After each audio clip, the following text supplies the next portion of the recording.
different.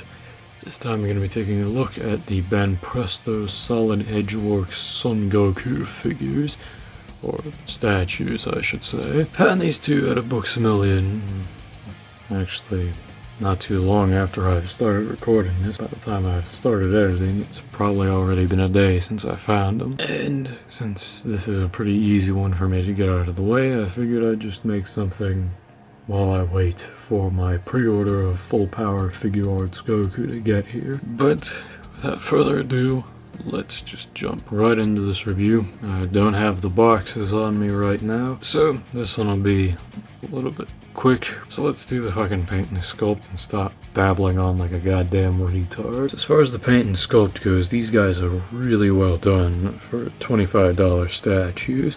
Since they're both effectively the same thing, I'm going to be talking about base Goku from head to toe, and then I'll probably be going over Super Saiyan Goku's head. Starting off with the head, this guy's actually very big, as you can see.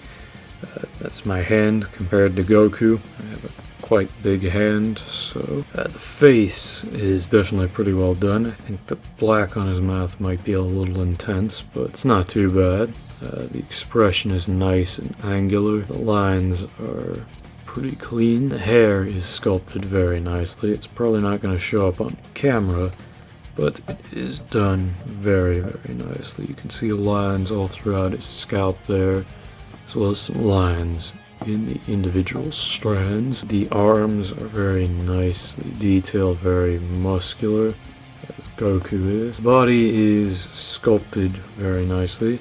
However, this also reigns true for the Son Goku Fez statue that I reviewed last year. The shading is only on the front. As you can see, there is absolutely nothing on the back, except for the boots. But other than that, there is effectively no shading on the back. So that is not great, but considering that you're going to be looking at these guys from the front 9 times out of 10, I suppose it doesn't look too terrible. The line work all throughout his pants is very impressive. I do like how how every line throughout the sculpt almost seems like it has some sort of practicality to it. Like for his belt, I'll just pull him in half here. For his belt, you can see how the back sort of wraps around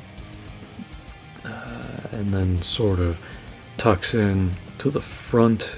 The front wraps around, tucks in. Looks very nice. Looks like how I'd imagine It looks like how I'd imagine this type of cloth would look wrapped around his waist or something like that. It's another thing to note. These guys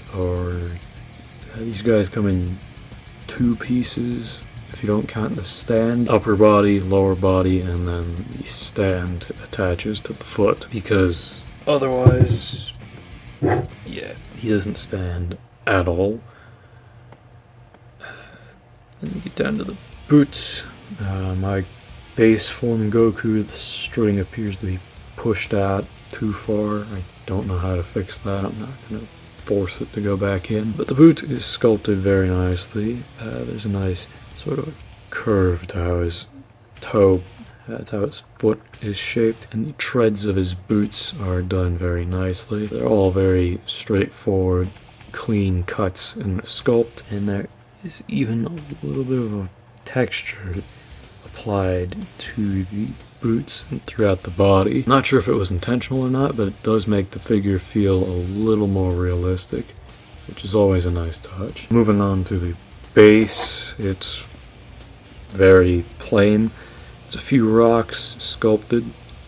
It's orange for some reason. I imagine it's probably just because they had that color plastic lying around for Goku, but the way I usually get it attached is I set it down and then I push Goku's foot into place, and then I just sort of press on it a little bit, and that gets it clipped into place. Right, moving into the head sculpt for Super Saiyan Goku, because like I said, pretty much all the body is exactly the same. The head on Super Saiyan Goku is really nice. Personally, I think the colors could have been a little different on this guy to maybe make him stand out a little bit more compared to base form. Given the price tag of this thing, it's definitely a really nice, it definitely looks very nice. The hair, the strands are all sculpted in as independent lines, and it looks very, very nice. There's an orange effect similar to some of the older figure arts figures applied all throughout. You can see there's an orange low light with yellow highlights. The low lights actually go throughout the little crevices in his hair, which I think that looks